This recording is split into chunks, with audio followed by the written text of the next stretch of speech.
What Yes. got you interested in picking it up in the first place? Because you were playing guitar before the flute. Yeah, I'm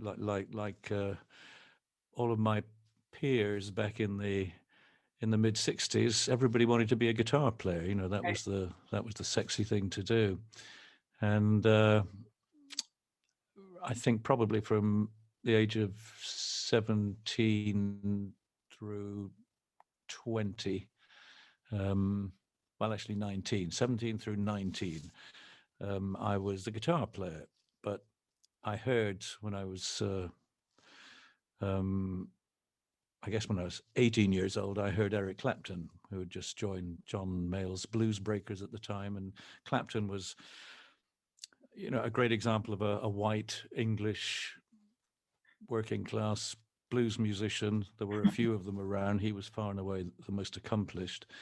And that got me thinking that maybe I should think about an alternative to guitar, something that was not so commonplace. And it took me a few months before I finally got round to trading in my trusty Fender Stratocaster for another instrument, and for no good reason. I mean, literally no good reason. I just looked around on the wall of the music store because he wouldn't give me cash. He said, you can part exchange it for something else. And so I part exchanged it for a Shure Unidyne 3 microphone made in Chicago, Illinois.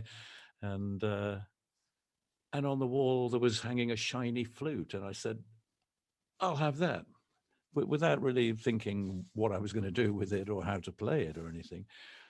And I remember going off in the group van to do a gig, and I had this new, not well, actually, I think it probably was new. It was a very basic student model. It was a Selmer Gold Seal, and my pal Sir James Galway, oddly, it was his very first flute too. It was Selmer Gold Seal flute, and he hated his.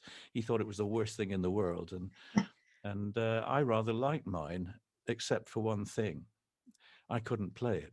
I couldn't get a note out of the damn thing because I thought Yeah. I was blowing as hard as I could into this hole at the top of the Classic. instrument, and nothing came out except wheezing geriatric sounds. And and somebody said to me, "Well, it's a bit like blowing into the top of a bottle, you know, like blowing into the top of a Coke bottle, and Right. you can get a noise."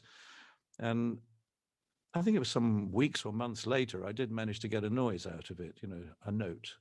But it was, I got the flute, I think, in July, and it was December when I finally managed to play one or two notes.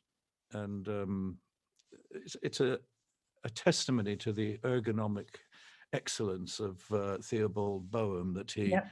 um, put the keys where they just naturally seemed to go. Mhm. And you know, without really trying too hard, you know, I managed to play I think the first note I played was probably a G, followed by an E, followed by a tentative D, an A, which was easy, a B, which was easy. And, you know, and I had the blues scale in E minor. Um, Were you so ever? I could play, I could then play, I could play the guitar solos I used to play. I could now play them on the Uh, flute, albeit in right. one key.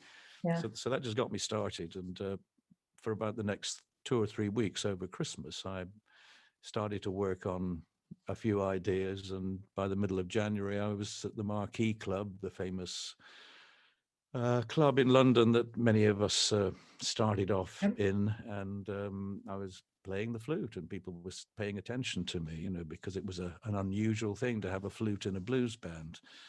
And so I got noticed for being the only flute player in town, at Right. least as far as the blues aficionados were concerned. After that, did you have any interest in pursuing any sort of formal training or lessons with anyone? Or were you content with? I've never had a flute lesson or any kind of a lesson in my Well, life since I I left heard your school. No. I heard your daughter picked up flute at some point. Has Well, she ever she was, taught you? yeah, Yeah. she was doing flute at school. Yeah. I don't know why. Probably because I told her it was easier than playing a cello or a violin. So she opted for the flute, and I gave her a flute, an old flute Yeah. one of my old stage flutes. At this point, I think it was an Artley flute, made in Elkhart, Indiana, and a typical American band, marching band instrument. It was robust. It was fairly crudely made, but it was a little bit more enduring than the rather fragile Selma Gold Seal. And she was learning to play from the earliest lesson, to read the musical stave and Mhm. play with the correct fingering. And I offered to try and help her with something, and she I think she played me a note of E, and I said, "Well, you got your fingers on that key down there. It doesn't need to be there." And she said, "Oh, well, that's what it says in the book." And I said, "No, don't worry about it." She said, "No, but it says so in the book. You've got to have your little finger on that key." And I have a damaged, a bent little finger, a Mhm. congenital defect, so it's not easy for me to play the the right hand fingering at Mhm. the lower end of the scale. And no, she said, that's how you do it. You have to play that. So I then went off to a tour. Actually, it was just a promotional tour in India. My first trip to India, the day after the Air India building bombing, massive, big, terrible terrorist attack. And so I was the only person in the hotel. Everybody had fled, and so I had all the journalists in Mumbai, or Bombay, as it was still called, who came to do the press call, interviews and things. And while I was there, because there was a fax machine in my bedroom, very strangely, I got someone in England to fax me the fingering chart for the flute. Hmm. And I realized that, at least half of everything I played was incorrect fingering. I was all everything I played in the third octave, I was just blowing harmonics without in any way the Oh, correct interesting. cross fingering or techniques to get the best intonation. So it took me about 3 months to really try and relearn everything that I played, because I had to relearn all of my own music, but with the Right. correct fingering. And that's when your muscle memory is such that after, I mean, this was in the probably about 1990.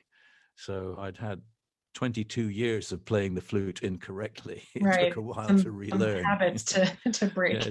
it did take a while, and at the same time, I thought, well, let's make it really difficult. I'll switch to playing an open hole flute as well. So Good I for you. went Yeah. went through a tortuous 3 or 4 months trying to learn. Like a But rite of the passage. open hole flute was great because I could then bend the notes. I could do Exactly. those sort of slurring things that were again more reminiscent of electric guitar playing. So Sure. that's how it all came about.